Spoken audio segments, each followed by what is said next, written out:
Que vous soyez acteur du monde de l'EdTech ou simplement curieux de la transformation de l'éducation et de la formation, ou si vous souhaitez vous former à de nouvelles connaissances et compétences, ce podcast est fait pour vous.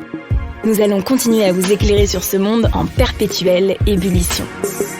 Bienvenue pour ce 51e numéro du podcast EdTech France, un podcast 100% EdTech et 100% innovation. Aujourd'hui, j'ai la chance de recevoir au micro Hélène Grossetti, qui est General Manager chez WooClap, la plateforme interactive qui change radicalement l'expérience d'apprentissage et d'enseignement et qui est utilisée aujourd'hui par plus de 1 million d'enseignants et d'enseignantes dans le monde. Bonjour Hélène. Bonjour Anne-Charlotte. Alors, je suis ravie de te recevoir aujourd'hui, Hélène. Merci de nous faire une petite place dans ton agenda. Tu fais partie de l'équipe de direction de WooClap. Et WooClap, c'est la EdTech à suivre en 2022. Tu vas nous dire pourquoi dans quelques instants. Et surtout, c'est une très belle histoire entrepreneuriale sur un thème qui nous passionne, qui nous anime chez EdTech France, autour justement de tout ce qui est interactivité et innovation pédagogique grâce au numérique. Donc, avant de revenir sur ton parcours qui s'écrit entre la Silicon Valley, la Belgique, la France, Pessac, tout ça. On m'a soufflé dans l'oreillette avant le podcast que tu étais une pro du pitch, donc c'est parfait parce que on a peut-être certains auditeurs et certaines auditrices qui ne connaissent pas WooClap. Donc est-ce que tu peux nous pitcher WooClap ? Pas de pression, Hélène. Sébastien ne nous écoute pas, tout va bien. Ça marche. Et je pense qu'on pourra expliquer à tout le monde pourquoi tu dis que je suis une pro du pitch un peu plus tard dans l'interview. Mais voilà, c'est parti pour le pitch de WooClap. Donc chez WooClap, en fait, on va créer des solutions technologiques qui sont au service de la pédagogie active dans le but de favoriser les apprentissages. Alors, je pense que pas mal de personnes qui nous écoutent connaissent les pédagogies actives. Mais je vais le rappeler ici. Donc, la pédagogie active, c'est une pédagogie qui va susciter l'intérêt et l'attention des apprenants et des apprenantes. C'est une pédagogie qui les met en action. Et on sait que ça favorise des apprentissages qui sont durables. Alors, je vais peut-être donner quelques exemples de stratégies d'enseignement qui placent justement les étudiants, les étudiantes, les apprenants dans un rôle hyper actif, en tout cas actif. T'as le fait de faire des quiz d'activation pendant une séquence de cours. T'as le fait de revenir plusieurs fois sur un même concept. T'as le fait de pratiquer des notions en répétant plusieurs fois la matière. T'as le fait de faire de la rétroaction immédiate pendant le cours. Voilà. Donc en fait, toutes les stratégies d'enseignement qui permettent d'activer les neurones de manière répétée pendant une séance de cours, ça favorise clairement l'apprentissage au niveau des apprenants. Et il se trouve que il y a pas que moi qui le dis. C'est vrai que les recherches, nous on aime bien les recherches sur le fonctionnement du cerveau chez WooClap. Donc nous aussi on adore. Voilà, donc on sait que c'est des recherches qui progressent beaucoup et qui mettent en lumière en fait plein de facteurs qui favorisent ou qui défavorisent d'ailleurs l'apprentissage. Et il se trouve que les pédagogies actives, c'est les plus efficaces. Et pourtant, donc là, petit twist dans le pitch, on le repérera. Ces stratégies de pédagogie active, en fait, c'est pas une évidence aujourd'hui dans notre système éducatif. Alors en France et puis chez WooClap, on a de la chance de travailler avec plein de partenaires en Europe, donc on n'est pas les seuls. Mais donc ces stratégies, c'est pas toujours facile de les mettre en place. Il y a plein d'obstacles, il y a des configurations qui le permettent pas toujours. Donc il y a peut-être trois obstacles principaux qu'on peut décrire ici. Déjà structurellement. Et je trouve que c'est un sujet hyper intéressant, c'est pas les pédagogies dominantes. La pédagogie active, ça se définit souvent en opposition avec une pédagogie dite plus traditionnelle et qui correspond plus en fait à la pédagogie que moi personnellement j'ai connue quasiment tout au long de mon parcours universitaire. Moi j'ai fait un institut d'études politiques à Aix-en-Provence et après j'ai fait une école de commerce, donc c'était un peu différent, mais globalement c'était une pédagogie où l'enseignant ou l'enseignante c'est le seul détentrice du savoir, qui transmet à l'apprenant ses connaissances, qui fait autorité, qui sanctionne, qui récompense. Et c'est une pédagogie qui est quand même encore majoritairement employée. Donc voilà, déjà, c'est la pédagogie active, ça va un peu à contre-courant de ça. Deuxième obstacle, déjà, alors en tant qu'apprenant, dans un contexte, pendant le cours, c'est difficile d'être acteur de son apprentissage parce que la configuration le permet pas toujours. Quand on est dans un amphi avec beaucoup de personnes, c'est compliqué d'interpeller parfois l'enseignant et de lui dire j'ai pas compris. Quand il y a beaucoup de monde, il peut y avoir des nœuds on n'a pas envie d'interrompre le cours. Or, on sait que on construit des apprentissages sur l'acquis, et donc si on est perdu sur certaines notions, ça va être compliqué ensuite de suivre. Il y a des distractions qui sont multiples aussi maintenant quand on suit un cours, et donc on peut avoir une attitude très passive et pas du tout active pendant un cours. Et puis après, il y a un deuxième pan dans le parcours de l'apprenant, c'est après le cours, pendant les révisions. Et là aussi, en fait, historiquement, les manières de réviser sont extrêmement passives. Voilà, moi, je sais que je surlignais beaucoup mes cours, je les relisais. Et en fait, à nouveau, on n'est pas dans une pédagogie active, on n'est pas du tout acteur, c'est hyper passif comme technique de révision, donc on n'apprend pas toujours très bien. Et puis enfin, côté enseignants, qui sont aussi les acteurs de ces pédagogies, c'est pas toujours facile de le faire à l'échelle d'un grand groupe, dans un amphi, mais aussi de petits groupes. Maintenir l'attention de tout un groupe pendant 2 à 4 heures, c'est pas simple. C'est pas simple de mesurer facilement le niveau en fait des étudiants qu'on a en face de soi. On a des différences de compréhension au niveau qui sont pas forcément faciles à suivre. On peut pas faire de la personnalisation des apprentissages. Donc voilà, faire toutes les techniques que je mentionnais, c'est-à-dire faire des quiz formatifs, etc. On n'a pas toujours les outils et les techniques. Et donc chez WooClap, nous on va répondre à ces enjeux-là. Et donc on développe 2 solutions technologiques de produits complémentaires qui vont, en tout cas on l'espère, aider à lever ces freins et permettre de faciliter les stratégies de pédagogie active. Donc on a 2 produits. Donc il y a WooClap, effectivement. Alors ça c'est le produit éponyme qui a été créé en 2016. C'est le produit le plus connu. Et puis on a aussi un deuxième produit un peu moins connu qui s'appelle WooFlash, qui là a été créé en 2020. Donc 4 ans après la naissance de WooClap. Et c'est 2 solutions qui vont être complémentaires. Merci beaucoup Hélène, c'est toujours hyper intéressant de relier justement le pourquoi d'une solution à un constat qui là est pédagogique. Et justement sur la différence entre WooClap et WooFlash, j'imagine que chaque solution adresse donc 2 parties du problème que tu as soulevé. Est-ce que tu peux nous éclairer sur la différence qui existe entre les deux, et aussi en termes d'organisation, si les 2 sont sous ton scope, est-ce que vous gérez les 2 produits de la même manière ou est-ce que c'est différent? Ouais. Donc déjà il y a un point commun, c'est que je le disais au tout début, c'est que c'est 2 solutions qui sont au service des pédagogies actives et de la réussite de l'apprenant et voilà en règle générale. Alors WooClap, ça a vraiment été conçu pour dynamiser les formations, les cours et favoriser l'interaction pendant cette partie-là de l'apprentissage entre les formateurs, les formatrices, les enseignants et puis les apprenants en synchrone. Et ensuite vient WooFlash. Alors WooFlash, ça va être plutôt après le cours. Donc on va utiliser la solution à distance et en asynchrone. Et là, ça permet justement aux apprenants de revenir sur les concepts qui ont été présentés pendant le cours. Et WooFlash a cette brique en plus qui permet à l'enseignant, aux formateurs, aux formatrices et même aux étudiants en fait eux-mêmes de suivre les progrès de leur apprentissage parce qu'on a des tableaux de bord de suivi. Donc ça permet aussi à la personne qui a créé le contenu d'adapter le contenu de son cours la fois suivante. Et alors voilà, ça c'est un peu le panorama des 2 solutions. Mais si on rentre un peu plus dans le technique, mais ok, qu'est-ce que vous faites? C'est quoi le produit? Donc WooClap, c'est un outil en fait de création de questions interactives. Donc on a une 15aine de types de questions, d'interactions différentes qu'on va mettre au service des enseignants et des enseignantes. Donc là, on va leur permettre d'enrichir leur cours. Et peu importe les modalités, que ce soit un cours en présentiel, à distance sur Zoom, Meet ou que sais-je, un cours en comodal aussi, ça fonctionne.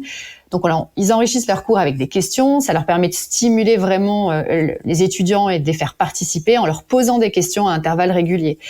Et alors, il peut y avoir plusieurs formes. Il y a des quiz, des QCM, des brainstorming, des trouvés sur image, des nuages de mots.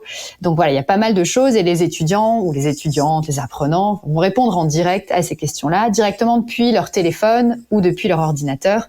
Et les résultats vont s'afficher en direct sur l'écran des enseignants. Et donc, ça permet de mettre justement en fait en application toutes ces stratégies de pédagogie active. On fait de la rétroaction, on peut approfondir des sujets qui sont pas forcément compris par une partie de l'audience. On va reprendre des notions, on peut créer des débats. Et à partir des résultats, on peut rendre le cours vraiment plus actif, plus collaboratif. Et ça, on le facilite vraiment grâce à la technologie.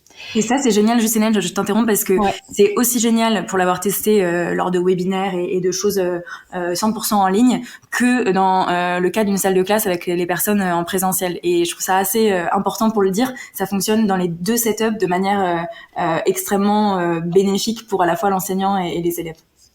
Ouais, et ça c'est, enfin, je fais une petite parenthèse, mais quand en 2020 tous les cours ont été passés en distanciel, on a eu quelques heures, je crois que on a eu quelques heures un peu de sidération chez WooClap. On s'est dit, attends, mais WooClap, ça a toujours été utilisé en présentiel, là tout part en distanciel. Est-ce que la solution va s'adapter finalement, parce que nous on connaissait ces cas d'utilisation vraiment présentiel et c'est né sur les bancs d'université complètement en présentiel. Et en fait, assez rapidement, on a vu en fait ça amène un vrai plus, parce que alors là, ce qu'on n'avait plus pendant le Covid, c'était tout ce qui était l'attitude physique des étudiants. C'est-à-dire, on peut parfois, en tant qu'enseignante, voir qu'il y a un bruissement dans l'amphi, que ça commence à bouger parce que la notion n'est pas comprise. Et là, on peut se dire, ok, on va reprendre ça. Et là, l'expérience c'était, ok, donc je suis face à un mur de caméra fermé. Et là, je ne sais pas si les gens sont là, suivent. Donc clairement, on a pu expérimenter que ça fonctionnait dans les deux configurations. Je t'ai coupé, t'étais en train de tu nous détailler WooClap et si tu veux détailler WooFlash. Exactement. Ouais, c'est ça. Et donc, WooFlash, c'est aussi une solution technologique. Et là, c'est une plateforme web, mais de micro-learning. Donc, ça permet de créer des parcours d'apprentissage et de révision personnalisés. Et à nouveau, on utilise des stratégies de pédagogie active. En tout cas, on les facilite. Donc, c'est des révisions qui vont être espacées. Il y a des exercices de mémorisation, des exercices d'auto-évaluation. Et ça permet un transfert de connaissances plus efficace. Il y a de la rétroaction immédiate quand on répond à une question. Je vous invite vraiment à aller tester l'outil, et ça permet en fait d'adapter les parcours de révision des étudiants, et à nouveau ça les met dans une démarche active en vue de faciliter l'acquisition de connaissances pour préparer un examen par exemple. Génial. Est-ce que ça vient des flashcards, tu sais, le système de révision à l'anglo-saxonne où justement tu cherches à faire revenir le souvenir dans ta mémoire pour être sûr que l'acquis soit ancré. Ça vient de là le nom? C'est exactement ça. Ouais, tout à fait. Et justement, sur le scope de l'entreprise, parce que il y a beaucoup d'entrepreneurs qui nous écoutent, est-ce que, comme donc WooClap fonctionnait très bien et vous avez lancé WooFlash après, est-ce que les deux produits sont traités avec les mêmes process? Est-ce que ça a créé une sorte de mini-entreprise dans l'entreprise? Enfin, comment ça s'organise? Parce que c'est toujours un peu la question quand tu as quelque chose qui marche très bien et que tu lances une deuxième chose qui marche aussi très bien, comment tu le structures en interne d'un point de vue organisationnel? Ouais, clairement, c'est un défi, et c'est exactement ce que tu dis, c'est-à-dire c'est une mini entreprise dans l'entreprise. Donc la manière dont on l'a organisé, c'est que justement, alors je sais pas si on a mentionné Sébastien qui est un des cofondateurs de WooClap. C'est lui qui va justement, il a repris sa casquette vraiment d'entrepreneur du début de WooClap pour vraiment se consacrer au lancement de WooFlash. Donc il va beaucoup travailler en direct avec les premiers établissements qui utilisent la solution. Il travaille sur la partie produit, il travaille sur la partie vraiment usage et construire vraiment cet outil-là. Donc c'est comme ça qu'on le traite, et on a aussi une partie des équipes qui travaillent sur WooClap qui vont travailler aussi sur WooFlash. Donc c'est comme ça qu'on l'organise en interne. Hyper intéressant. Non, mais c'est vrai que c'est toujours une vraie question quand tu restructures quelque chose, quand tu lances quelque chose, notamment sur l'international. C'est une question qui revient souvent au sein du réseau. Comment tu utilises la force des process en place, mais sans te limiter dans ta capacité justement à innover. Donc bravo à Sébastien. On a hâte de voir où Flash va arriver. Et justement, je pense que WooClap a une particularité aussi en tant qu'entreprise. Est-ce que tu peux nous dire pourquoi est-ce que WooClap est à part? Pourquoi est-ce que le produit, les équipes sont à part? Après, mon doigt est vendu vu que tu travailles là-bas, mais ça nous intéresse.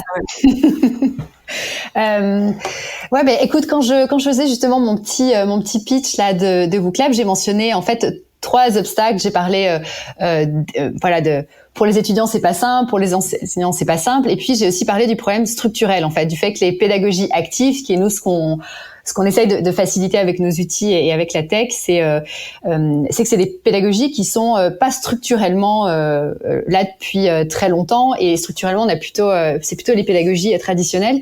Et en fait, je l'ai pas mentionné là, mais c'est vrai qu'avec WooClap, en tant qu'entreprise, on adresse aussi ce problème structurel directement avec les directions pédagogiques de certains établissements. Parce que et donc, en fait, quand on va commercialiser la solution WooClap ou WooFlash, nous on travaille beaucoup en partenariat avec des ingénieurs pédagogiques qui veulent justement faire évoluer les choses à l'échelle de leur établissement. Et donc c'est une vraie particularité que d'adresser à la fois on adresse la solution directement au niveau des étudiants et des professeurs, et donc on a des exemples où on déploie la solution WooClap et WooFlash dans des établissements à la demande des enseignants. Il y a vraiment une approche où la demande, les étudiants, les profs commencent à utiliser WooClap, et puis ça remonte à la direction pédagogique et qui décide d'adopter l'outil. Ça, c'est un processus incroyable pour une entreprise. Ouais, exactement. Et puis parfois, comme on a pu le faire avec certains, notamment on l'a fait avec le groupe IGS, c'est donc un groupe d'écoles de management avec des campus qui sont distribués un peu en France et à l'étranger. Là, c'est des établissements qui veulent justement aller sur des projets d'innovation pédagogique et qui font appel à nous. Parce que justement, nous on travaille avec des établissements, comme je disais, en France, en Europe. Donc on voit aussi comment ces transformations s'opèrent, et donc quand on déploie les outils à l'échelle d'un établissement, on va aussi s'attaquer à ce problème structurel qui sont que c'est pas des pédagogies dominantes, donc on va mettre en place des formations, etc. Donc ça, c'est un vrai... moi, c'est quelque chose qui m'intéresse beaucoup, et on le verra peut-être après dans mon parcours, c'est que travailler dans des structures qui permettent en fait de faire, alors avec, on n'est pas tout seul, hein, mais dans un écosystème où on peut faire évoluer ces pédagogies, c'est hyper intéressant. Et puis c'est en train de changer. Je dis, je pense qu'il y a des gens, des enseignants, des établissements qui disent mais nous, on fait vachement de pédagogie active, et c'est vrai. Quand on regarde les chiffres, en fait, WooClap, on est présent dans 60% des universités françaises. Ce qui est énorme.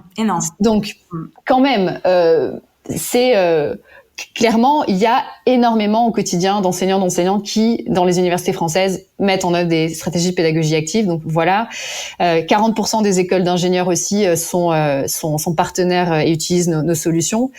Et puis surtout, ce qui fait de nous peut-être un produit, une solution à part, c'est qu'on est utilisé dans des grosses universités, l'université de Paris, l'université fédérale de Toulouse.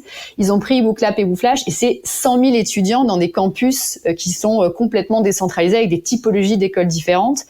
Donc en fait, ce qui est hyper excitant pour nous, c'est qu'on on est capable de déployer des solutions hyper robustes pour des campus de 100 000 étudiants, mais aussi sur des plus petits établissements.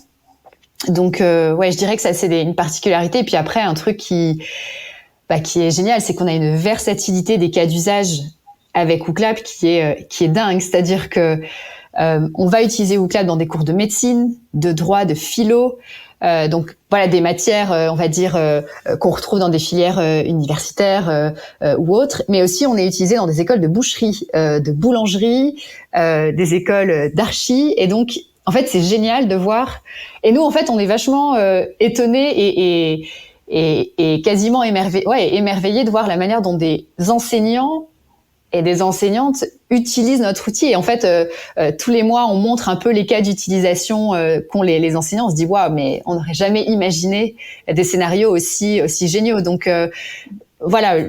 Moi, j'aime bien toujours dire que ce qu'on fait, on est toujours au service, en fait, des utilisateurs, des enseignants et des enseignantes. Et c'est vraiment la combinaison de WooClap et de la créativité de ces transmetteurs de savoir qui fait qu'il y a de la magie qui s'opère, quoi. Donc, et ce qui fait aussi les très bons produits, et ce que je trouve aussi hyper intéressant avec votre solution, c'est que souvent c'est aussi un déclencheur, un fer de lance de ce que le numérique peut apporter, et ça provoque des réalisations dans les équipes aussi des établissements, que en fait le numérique c'est pas si compliqué en fait, et ça demande pas forcément d'énormes audits en interne avant de déployer quelque chose. Et moi ce que je trouve incroyable avec WooClap et WooFlash, c'est la facilité de prise en main et la simplicité pour un établissement de mettre ça en place, et on sait qu'ils ont tellement d'enjeux que ce sont des critères essentiels.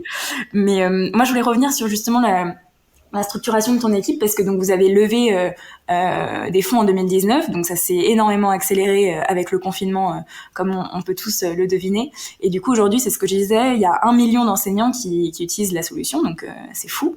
Et je sais que l'équipe grandit très vite, donc vous avez beaucoup embauché, vous allez beaucoup embaucher, vous vous déployez en dehors de France dans plusieurs pays. Et du coup, j'imagine qu'il y a beaucoup d'enjeux qui viennent de cette croissance très rapide, et donc c'était pour avoir ton point de vue, savoir comment tu vivais la période, et pardon, et aussi peut-être les problèmes à éviter, les choses à garder en tête, parce que c'est vrai que cette période d'accélération, quand elle est vécue, elle est toujours particulière, hein, surtout sur ce segment de marché. Ouais, complètement. Alors ouais, tu parlais d'international, donc effectivement on s'étend de manière assez proactive en Espagne, en Italie, en Allemagne, et on a aussi des clients au Canada, aux États-Unis, dans les pays nordiques, donc ça nous fait pas mal d'endroits où on est déployé. Et je dirais que dans les enjeux qu'on a dans une phase de croissance, il y a peut-être deux choses. Bon, il y a clairement des enjeux humains. Et pour donner quelques chiffres, en fait, moi, je suis arrivée chez Booklap en 2019, on était 15, et aujourd'hui, on est 60. Donc, en fait, en 2 ans, on a beaucoup recruté. En plus, on a recruté énormément à distance.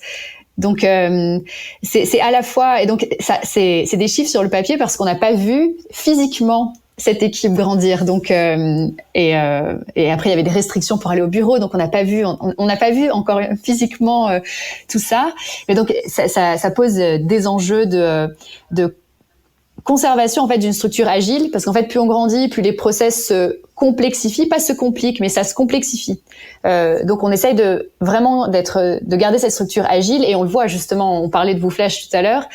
WooFlash a encore besoin d'énormément d'agilité, là où avec WooClap on a déjà plus de process. Donc, il faut que WooFlash s'affranchisse de certains de nos process chez WooClap sans pour autant tout déstabiliser. Mais donc, il y a besoin d'être encore beaucoup dans l'exploration pour WooFlash. Et un enjeu aussi, c'est de maintenir et toujours renforcer notre culture d'entreprise et nos valeurs. Donc, comment est-ce qu'on garde ça alors qu'on grandit beaucoup? D'ailleurs, j'en profite, on recrute en ce moment chez WooClap, donc n'hésitez pas à aller voir notre page d'offres d'emploi sur notre site. Donc ça, c'est les enjeux humains. Puis après, on a aussi des enjeux techniques, des enjeux produits. Donc aujourd'hui, on a 2 solutions. Donc à gérer, c'est un défi. Et puis on a 2 produits qui vont rencontrer du succès auprès de publics, d'utilisateurs et d'utilisatrices qui sont très différents. Je parlais des cas d'utilisation qui sont hyper versatiles. On est utilisé en entreprise, dans l'enseignement supérieur, dans des pays différents, dans des contextes qui sont vraiment différents. Et alors, on est super fiers de ça. Mais la tentation est aussi très grande de vouloir, en fait, au fur et à mesure qu'on rencontre des nouveaux cas d'utilisation, de complexifier le produit. Ah tiens, il y a tel cas d'usage hyper intéressant, donc on va rajouter ça, on va rajouter cette fonctionnalité, et en fait on va se laisser porter par des cas d'utilisation, alors qu'en fait dans notre ADN on veut vraiment garder une solution qui soit simple et intuitive. Et en fait l'enjeu produit, c'est qu'on est en permanence sollicité par des nouveaux cas d'usage, et de nouveau ça peut être très tentant de rajouter plein de choses, et à la fin on se retrouve avec un produit qui est une usine à gaz, et on a complètement perdu notre ADN de base, et qui doit rester ultra accessible avec des personnes de tout niveau, dans leur approche de la technique. Donc voilà, ça c'est peut-être un écueil, c'est-à-dire se dire, voilà, on a de plus en plus d'utilisateurs, et on rajoute plein de fonctionnalités pour plaire à tous les cas d'utilisation, alors qu'on a justement quelque chose qui est aujourd'hui qui fonctionne très bien sur plein de cas d'usage.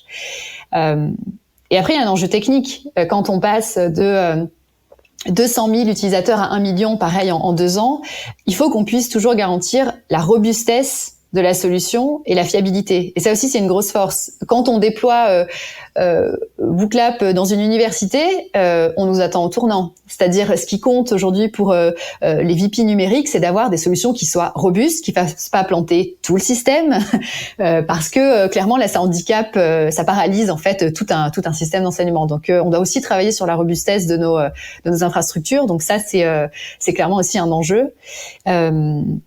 Et voilà. Et après, peut-être un point sur l'accélération que nous a amené la pandémie. Alors sur l'utilisation et l'usage de WooClap et WooFlash. Alors on n'est pas les seuls. Toute la filière EdTech a vu, je pense, ces usages grimper. Et c'est comment est-ce qu'ensuite on maintient cette croissance une fois que cet épisode en fait est passé, comme je disais, on a eu ce petit moment de sidération en mode waouh, est-ce que on va pouvoir être pertinent dans un contexte distanciel, et donc ça c'est complètement validé. Et après maintenant il faut aussi faire adopter la solution en présentiel. Ce qui est un peu, ce qui est un paradoxe pour nous, parce que c'était une solution qui était très utilisée en présentiel, qui a été énormément utilisée en distanciel, et maintenant qu'on retourne en présentiel, voilà, il faut aussi refaire comprendre à tous nos utilisateurs que oui, c'est des solutions qu'on peut utiliser quand on est dans un contexte d'enseignement dit un peu plus normal. Et c'est hyper intéressant que tu dises ça, notamment, je pense, tu vois, à la formation en entreprise, où pareil, le cadre a complètement été changé, et du coup redire que mais si, on l'utilisait aussi avant en présentiel, je pense que c'est hyper pertinent. Et d'ailleurs sur la formation initiale aussi, ce sont des outils qui sont extrêmement riches, qui accompagnent le prof dans sa différenciation sur des plus petits effectifs. Donc vous avez plein de choses à faire, et j'ai hâte de voir là où vous allez aller. Et si maintenant, Hélène, on passe un peu à ton parcours, parce que tu parles trop bien d'éducation pour que ça soit quelque chose de récent qui te soit venu à l'esprit il y a 2 ans quand tu as rejoint WooClap. Avant ça, t'étais, si je dis pas de bêtises, 5 ans à San Francisco. C'est ça. San Francisco qui est le cœur de la tech mondiale, hein, c'est la Silicon Valley. Et t'étais aussi dans une EdTech chez un acteur qui s'appelle Udemy. Je sais pas si on dit Udemy ou Udemy. Ouais, c'est la grande question, mais c'est Udemy, c'est ça. Udemy, voilà. Et pour ceux qui connaissent pas, donc UDEMY, c'est le leader mondial de l'apprentissage en ligne, avec plus de 180 000 cours, 45 millions d'élèves. Donc c'est un énorme truc. Et du coup, Hélène, tu dirigeais le marché français chez Udemy. Et c'est vrai que nous, en France, ça nous fait rêver des entreprises EdTech aussi massives. Et c'est aussi parce que le contexte est très différent d'une autre aux États-Unis. Du coup, est-ce que tu pourrais revenir un peu sur ça, justement, sur déjà nous parler de cette période, si t'as envie de nous en parler, et surtout en termes de mindset, de méthode et même de marché, en quoi ça diffère d'être au sein d'une EdTech européenne comparée à une EdTech française, parce que c'est qu'on a peu de points de comparaison, et donc on profite de t'avoir sous la main pour nous en parler. Ouais, alors pour donner le contexte, moi c'était à San Francisco, c'était vraiment ma première expérience dans une entreprise tech chez Udemy, et donc je trouve que c'était une entreprise EdTech, donc voilà. Et donc Udemy, la particularité, c'est, comme tu dis, c'est une plateforme de cours en ligne, et en fait le truc qui rendait la plateforme assez unique, c'est que les personnes qui fabriquent les cours, en fait, c'est des formateurs, des formatrices qui sont indépendants, autodidactes, des professionnels, des experts qui créer des cours vidéo. Et en fait, donc on parlait du pitch en début d'interview, mais en fait, moi j'ai un cours sur Udemy et que j'ai créé avec mes collègues français de chez Udemy. On a créé un cours vidéo sur le pitch. Voilà. Donc c'est voilà, notre sujet, tout s'explique. Mais voilà, c'est donc n'importe qui peut créer un cours sur un sujet dont il estime qu'il est expert. Voilà, et donc c'est accessible. Donc cette création de cours, elle est accessible à des personnes qui veulent partager leurs connaissances. Et donc c'est un peu, on va dire, des MOOC, hein, pour parler sur des mots que plusieurs personnes connaissent. Et ensuite, ces cours, ils sont commercialisés à des particuliers ou à des entreprises. Et puis ça permet de se former sur des sujets divers et variés. Il y a des cours de guitare, de photo, mais les cours qui fonctionnaient le mieux sur la plateforme, c'est évidemment tous les cours qui concernaient les sujets de programmation, les cours de Python, de SQL, de JavaScript, tous les cours extrêmement sur des métiers en tension, et puis les cours sur les soft skills. Donc voilà, ça c'était juste pour replacer ce que c'était, parce qu'on va voir que il y a plein d'enjeux qui étaient concentrés chez Udemy qu'on retrouve aujourd'hui, que je trouve qu'on retrouve en fait dans des acteurs à la fois tech et non tech en Europe. Alors ouais, tu parlais du marché et de la taille. Ouais, alors ça n'a rien à voir, parce que en fait, les entreprises qui naissent dans cette zone du monde, en fait, elles ont accès à un pool de capital, de talent et d'innovation qui est sans commune mesure avec ce qu'on peut trouver ailleurs dans le monde.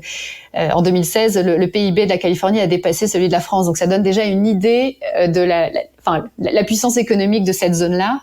Mais voilà, donc c'est vrai que c'est vraiment la concentration de tout ça qui en fait un endroit vraiment très particulier et difficile à reproduire ailleurs dans le monde. Et après, ouais, tu parlais de c'est quoi la différence de mindset, méthode et marché. Ce qui rendait Udemy aussi très massif, c'est le fait que majoritairement, les cours qui étaient proposés étaient en anglais. Et donc, avec l'anglais, déjà, tu as une portée qui est au-delà de ton marché de base, qui est les États-Unis. Donc, voilà, c'est quand même la langue la plus une des plus parlées au monde. Donc, voilà, ça permettait d'avoir de toucher énormément de monde. Mais par contre, ce qui était super intéressant chez Udemy, c'est que 2/3 du revenu provenait des marchés hors US. Donc le premier marché en fait chez Udemy, c'était pas les US, mais c'était des marchés internationaux, dont justement la France, le Brésil, l'Inde, l'Allemagne, etc. Donc on avait aussi pas mal de marchés internationaux. Et pour remettre dans le marché d'Udemy, les compétiteurs c'était Coursera, Open Classroom pour la France, LinkedIn Learning. Donc le marché c'était celui du lifelong learning. Et je trouve que par rapport à ce qu'on observe aujourd'hui en Europe, l'enjeu d'Udemy, c'était en fait les personnes qui se tournaient vers Udemy, c'était les déçus de l'enseignement traditionnel. C'était des personnes qui avaient besoin d'avoir accès à des formations engageantes, des formations qui sont rapidement professionnalisantes, et c'est pour ça que les cours sur la programmation avaient beaucoup de succès, des formations accessibles financièrement parce que les cours vendus sur Udemy sont très peu chers, et donc Udemy attirait ce type de personnes. Et je trouve que on était à l'époque, Udemy était face à Coursera, et l'est toujours. Et Coursera, c'est là où il y a les cours de Stanford, les cours de Berkeley. Donc là, on va plutôt aller sur Coursera pour avoir le branding. Là où on allait sur Udemy pour avoir plus. Ok, moi je veux des compétences rapidement pour postuler à un emploi. J'ai besoin de m'upskiller sur quelque chose. Je vais plutôt sur Udemy où en plus on propose une pédagogie qui est différente. Pédagogie qui est différente parce que encore une fois, il n'y a pas un enseignant de Python, il y avait 50 enseignants et enseignantes de Python sur la plateforme. Et il y en a qui utilisent de l'humour, il y en a qui sont au contraire très sérieux. Et en fait, il y avait vraiment le choix pour la personne qui veut apprendre Python de choisir ok, moi je peux choisir cette diversité de formateurs, formatrices sur le sujet. Et ça, je trouve que c'est un truc qu'on peut retrouver aussi des enjeux qu'on a dans l'enseignement supérieur, c'est-à-dire comment est-ce qu'on continue à être attractif, même avec des grands noms, voilà, qui sont très connus, des très grandes universités, avec des parcours où on sait qu'on a un enjeu ensuite d'insertion professionnelle, là où il y a des écoles privées ou des structures qui vont justement mettre l'accent sur des pédagogies hyper alternatives, de l'employabilité. Donc je trouvais voilà qu'en termes de marché, Udemy concentrait aussi ces enjeux-là qu'on pouvait voir au niveau tech. Voilà. Et ensuite, en termes de mindset. Alors, en termes de mindset, un truc que là, par contre, je trouve qui est très différent, c'est que l'expérience d'apprentissage, c'est-à-dire l'expérience d'apprentissage d'une personne qui venait suivre un cours sur Udemy, c'était cette personne-là, c'est le roi et la reine de l'entreprise. Et ça, c'est une obsession. Comment est-ce qu'on fait en sorte que les personnes qui viennent sur la plateforme Udemy restent, accrochent avec le contenu, apprennent, suivent. Et donc, là, pour le coup, on sent très fort l'influence de toutes les plateformes qui sont extrêmement addictives aujourd'hui, à savoir, voilà, la Silicon Valley, c'est le berceau des Twitter, des Instagram, de Google. Et donc, il y a tous ces designers aussi qui se baladent dans toutes les entreprises tech. Et donc, on crée des UX extrêmement attractifs pour que, à nouveau, ce soit très engageant, très facile pour la personne qui est en situation d'apprentissage d'apprendre. Alors, et ça, changé, hein. Tu vois, je trouve que, ouais, mais je suis complètement d'accord avec toi. Je trouve qu'en France, ça a changé. Mais c'est vrai qu'avant, l'UX dans le secteur éducatif, c'était pas forcément la plus sexy. Et je trouve que le confinement a aussi beaucoup changé ça. On s'est mis dans les baskets de l'apprenant un peu plus sur ces aspects, en disant que c'était déjà suffisamment compliqué de continuer à apprendre dans ce type de contexte, qu'il fallait avoir aucun frein sur l'expérience utilisateur. Donc, je trouve que ça a beaucoup changé aussi en France. Mais je suis d'accord que c'est une obsession américaine, de par aussi le contexte GAFAM, etc. Ouais, c'est ça. Et donc, toutes les semaines, on avait devant toute l'entreprise, il y avait des étudiants, enfin des apprenants, parce que voilà, qui venaient expliquer ce qu'ils aimaient sur la plateforme. Et on avait aussi de l'autre côté des formateurs et des formatrices qui venaient, qui étaient vraiment, on avait une grande scène avec une grande salle, et ils venaient toutes les semaines expliquer, enfin tous les mois, une fois par mois, expliquer ce qu'ils aiment, ce qu'ils aiment pas. Il y avait en permanence des interviews, et c'était voilà, clairement, c'était ce qui faisait la différenciation. Et puis nous, enfin moi dans mon rôle, j'accompagnais aussi les formateurs et les formatrices sur le design de leurs cours. comment on fait des séquences qui soient courtes, comment est-ce qu'on incorpore des quiz, justement en fait, globalement, c'était comment est-ce qu'on fait de la pédagogie active en vidéo, parce qu'on sait que l'enjeu des vidéos des MOOC, c'est la complétion, les gens lâchent hyper rapidement, donc voilà, c'est clair que en termes de mindset, ça, c'était hyper important, et puis surtout, le mindset d'Udemy, c'était d'évangéliser sur ce côté, il faut favoriser un climat d'apprentissage, on s'arrête pas d'apprendre une fois qu'on a terminé ses études supérieures, comment est-ce qu'on apprend à apprendre, et donc il y avait aussi ce côté évangélisation, alors en interne évidemment, mais comment est-ce qu'on fait de la place dans son quotidien de boulot pour se dégager du temps pour apprendre, comment est-ce que on fait en sorte qu'on rend l'apprentissage le plus facile possible. Et donc après, en termes de méthode, tout était tourné autour de ça. Tout est tourné autour de, comme on le disait, l'expérience des apprenants. Et on cherche aussi des techniques pour les engager. Et donc très concrètement, en termes d'acquisition et de croissance externe, Udemy très récemment a acheté une entreprise qui permet de faire de l'apprentissage en cohorte. Alors voilà, c'est-à-dire que Udemy a bien compris que apprendre par soi-même, c'est pas apprendre seul, et donc ils ont racheté une entreprise qui permet d'apprendre en cohorte, donc avec un groupe, avec des pairs, et donc pour avoir de nouveau une expérience plus efficace et plus pérenne. Ouais. Donc voilà ce que je peux dire sur cette expérience. Et je rebondis sur quelques points que tu as soulignés, notamment l'importance de considérer tous les profils d'apprenants et de relier la formation aussi à l'insertion professionnelle. Et pourquoi je rebondis là-dessus? Parce que c'est des choses qui te portaient avant que tu rejoignes Udemy, parce que donc tu as travaillé au sein d'un réseau qui s'appelle le réseau Cocagne. Et c'est intéressant, je trouve, parce que donc c'est porté par un entrepreneur social qui faisait partie du réseau Ashoka. Et avec Cocagne, tu travaillais donc non pas avec la tech, mais pour la réinsertion sociale et professionnelle par l'horticulture et le maraîchage biologique.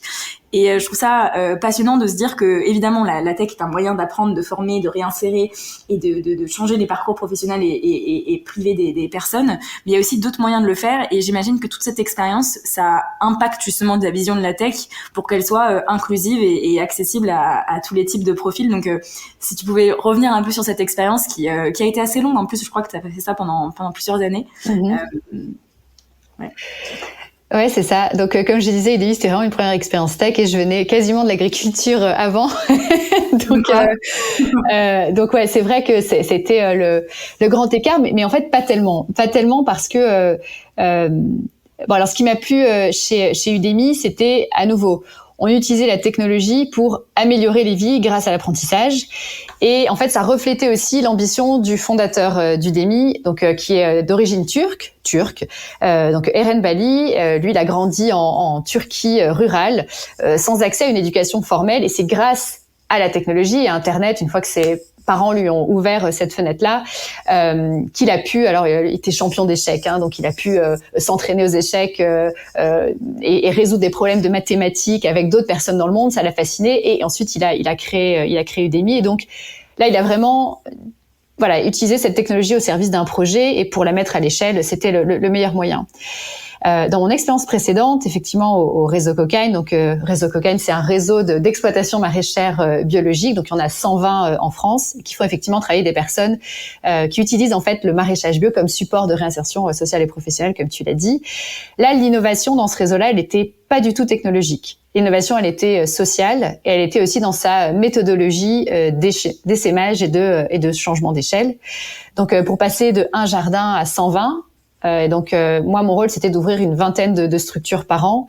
Notre méthodologie, c'était de s'appuyer sur des entrepreneurs locaux qui connaissent le territoire, qui justement nous disaient, il y a des besoins d'insertion sur ce territoire. La solution Jardin de Cocagne, c'est une bonne solution.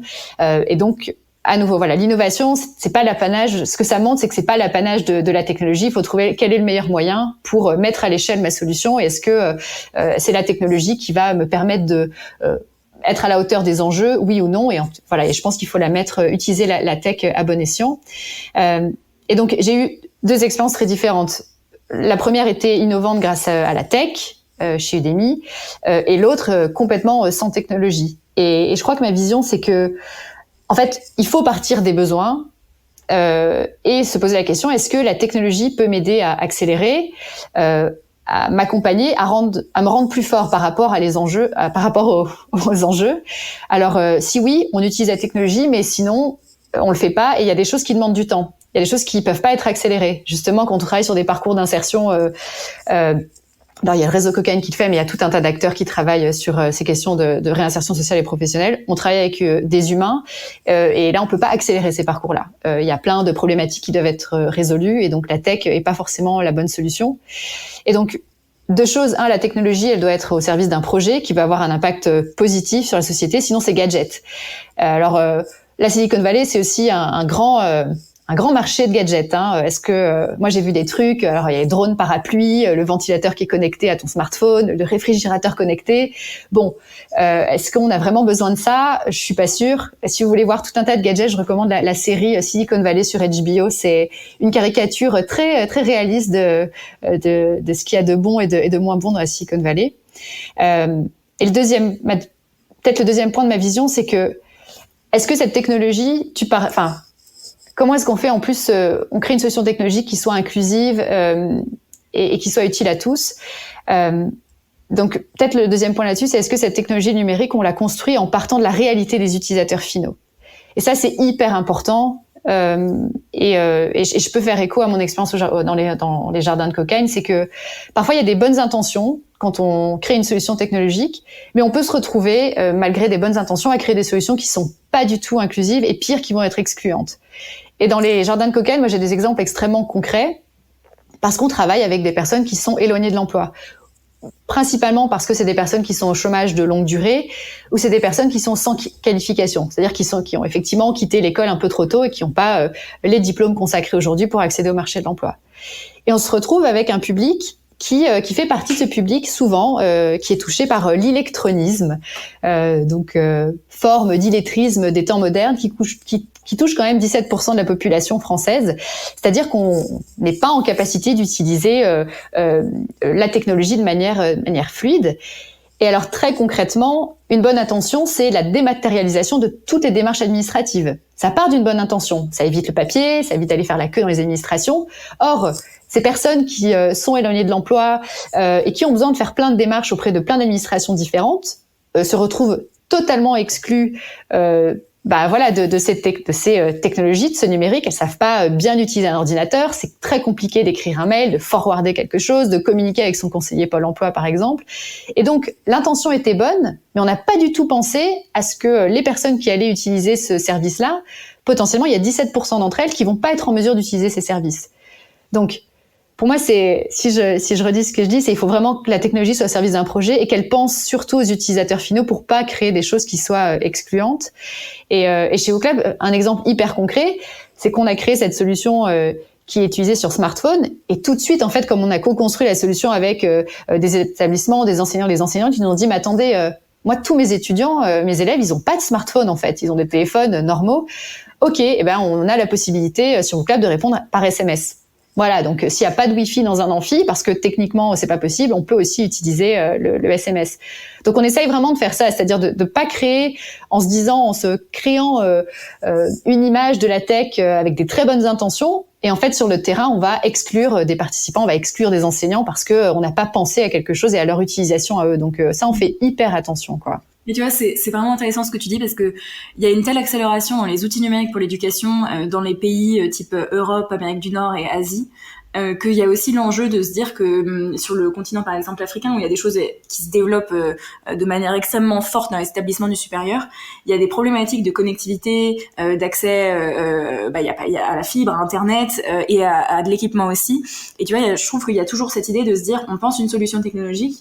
En fait, de fait, si on pense pas à ces problématiques de connexion et d'équipement, on la pense pour un microcosme de personnes sur Terre et c'est quelque chose quand on est entrepreneur la tête dans le guidon, on perçoit pas forcément, mais je pense qu'il y a aussi un enjeu de ça, d'accès égal à l'éducation partout dans le monde pour les enseignants et pour les élèves. Donc À mon avis, tu vois, c'est vraiment l'enjeu des 5 prochaines années. C'est comment cette tech, elle est la plus inclusive possible, non pas que d'un point de vue pédagogique, mais aussi d'un point de vue très terre à terre, de pur accès à de la logistique numérique. Mais du coup, c'est un débat passionnant. On fera un autre épisode là-dessus. Moi, je voulais juste te poser une question parce que tu as eu des expériences, qui sont très entrepreneuriales, très proches du terrain, avec des projets que tu mènes de A à Z et des choses que tu fais sortir de terre concrètement.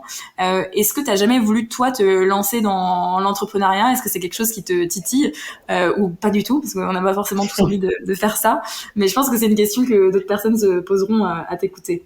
Ouais. En fait, c'est vrai quand on regarde un peu la définition de l'entrepreneuriat, c'est un peu ce que tu l'as dit, c'est la capacité de passer une idée à un projet, c'est être capable de rêver un projet qui nous fait vibrer, dans lequel on a envie de s'investir, on se met en mouvement et puis voilà, et puis donc il faut être autonome, créatif, faut avoir un esprit d'initiative, et donc je dirais que tout ça fait partie de mon quotidien. Par contre, je vais quand même rendre à César ce qui est à César, c'est-à-dire dans la démarche entrepreneuriale, il y a un risque, et pas des moindres, qui est le risque financier.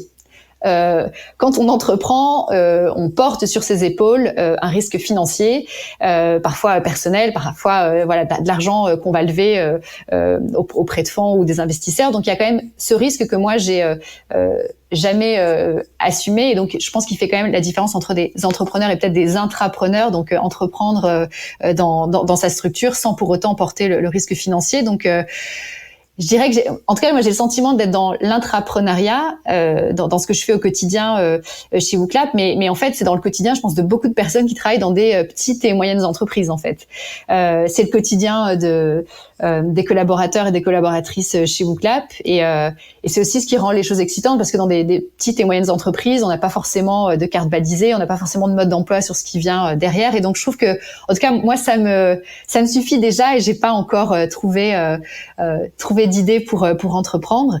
Et puis et je trouve que cette notion d'entrepreneuriat, elle est hyper intéressante ou d'intrapreneuriat, parce que donc je disais que je pense que chez WooClap on est très intrapreneurs, mais je pense que les gens avec qui on travaille et qu'on sert, à savoir les enseignants, les enseignantes et les ingénieurs pédagogiques, c'est aussi des intrapreneurs dans leur fonction. Quand on regarde la prise d'initiative, quand on regarde le fait de faire plein de choses avec peu de ressources, je pense qu'il y a pas mal de gens qui se reconnaîtront. Quand on est entrepreneur, c'est aussi ça, et je pense que quand on est enseignant et enseignante dans certains établissements, il faut aussi faire plein de choses avec pas beaucoup d'argent. Et donc je pense que je voulais simplement peut-être rendre cet hommage aux ingénieurs pédagogiques et aux enseignants et enseignantes qui sont entrepreneurs aussi à leur manière. J'ai un super exemple là-dessus. Je pense que le Covid a aussi hyper bien illustré ça, cette capacité à se débrouiller et puis à créer des choses absolument géniales. Il y a un collectif de l'université de Paris-Saclay qui s'appelle La Physique Autrement. Et donc, à la suite de confinement, il y a plein de profs de physique qui ont créé un site qui s'appelle vulgarisation.fr. Faut aller le voir. Et ils ont mis en place plein de manières, en fait, de recréer les expérimentations qu'on pouvait plus faire en labo, mais chez les étudiants. Et donc, ils ont, justement, avec des téléphones, ils installaient des petits programmes dessus qui leur permettaient, je crois qu'ils jetaient les téléphones, par les fenêtres. Alors évidemment, avec un matelas pour les réceptionner, mais ça permettait de mesurer la vitesse, de faire plein de choses pour illustrer des concepts physiques, mais avec peu de moyens et avec les moyens du bord, quoi. Donc ça, c'est vraiment top, et je trouve que c'est plein de profs et plein d'ingénieurs pédagogiques ont été ces acteurs de la résilience pendant le Covid, et ont été aussi entrepreneurs à leur manière. Donc voilà, j'ai pas trop répondu à ta question, mais c'est hyper long, mais voilà. C'est marrant parce que tu vois, je partage vraiment cette vision que tu as. Moi, j'ai commencé à travailler dans la tech dans une grosse licorne, et après je suis devenue enseignante, et quand j'expliquais à mes copains en disant mais si, je vous jure qu'il y a beaucoup de similarités dans la capacité en fait de l'enseignant à tout faire, à improviser, à mener des projets seul contre tous, à gérer 25 cerveaux de personnes qui parfois pensent à complètement autre chose, et c'est un métier formidable, mais c'est marrant que tu le compares à de l'entrepreneuriat ou de l'entrepreneuriat parce qu'il y a plein de choses qui se recoupent, et je suis d'accord, on peut entreprendre au quotidien, mais ce n'était pas la question, Hélène. Mais donc oui, non, voilà, là ça me titille pas, parce que je trouve que je suis assez, en tout cas dans mes missions, et puis dans mes missions, voilà, tous ces autres traits de l'entrepreneuriat, à part le risque financier, je les retrouve et ça me plaît beaucoup. Et ça, c'est génial. Et justement, donc pour parler de projection, parce qu'un entrepreneur se projette, si je te pose la question, WooClap dans 2 ans, c'est quoi ? Qu'est-ce que tu nous réponds ? Écoute, dans 2 ans, qu'est-ce que c'est ? Peut-être que c'est au regard justement de toutes les personnes qu'on sert. On en a beaucoup parlé, c'est-à-dire créer toujours des solutions qui soient pertinentes pour nos utilisateurs et nos utilisatrices. Donc peut-être que dans 2 ans, WooClap, on nous dira toujours que nos 2 solutions, donc WooClap et WooFlash, elles sont simples, intuitives, robustes et versatiles, très clairement, mais peut-être que on nous le dira en plusieurs langues. Tu vois, on nous le dira en français, en allemand, en italien, en espagnol, en finlandais. Enfin, en tout cas, voilà, dans toutes les langues et sur tous les marchés sur lesquels on veut s'étendre. Et on nous le dira aussi dans plein de langues, qu'on est un acteur vraiment de référence tech dans l'accompagnement des pédagogies actives. Et j'espère qu'on pourra compter aussi parmi nos partenaires. Et quand on dit partenaires, c'est les établissements qui déploient WooClap et WooFlash à l'échelle de leur établissement, qu'on pourra en compter, on va dire peut-être 3000 partenaires dans le monde entier. Génial. Hélène, en tout cas, c'est ce qu'on te souhaite, c'est ce qu'on vous souhaite. Et je te remercie d'avoir été aussi transparente et claire sur justement ce que fait WooClap et ce que incarne WooClap. Et c'est une vision qu'on partage chez Tech France. Donc, merci beaucoup pour tout ça. J'espère que tu as passé un bon moment. Tout à fait. Et on te dit à très bientôt. Et si vous cherchez à postuler dans une entreprise particulière et formidable, n'hésitez pas à aller voir la page Welcome de WooClap. Il y a plein de choses qui s'y passent. C'est ça, et vous pouvez aussi me contacter en direct. Je donne mon adresse mail, c'est hélène@wooclap.com. Aïe, tu vas te faire spammer. Il fallait pas faire ça. Pas de problème, non, mais avec plaisir. Merci beaucoup Hélène, à très vite et c'est un plaisir. Merci. Que vous soyez acteur du monde de l'EdTech ou simplement curieux de la transformation de l'éducation et de la formation, ou si vous souhaitez vous former à de nouvelles connaissances et compétences, ce podcast est fait pour vous. Nous allons continuer à vous éclairer sur ce monde en perpétuelle ébullition. Si vous voulez nous suivre et nous soutenir, abonnez-vous au podcast EdTech France, disponible sur l'ensemble des plateformes d'écoute. N'hésitez pas à le noter, 5 étoiles, et à en parler autour de vous. Vous pouvez nous retrouver sur nos réseaux sociaux, LinkedIn, Twitter et dans nos rooms sur Clubhouse. Ce podcast vous est proposé par Maxime Maton et l'agence tech et créative Matoons.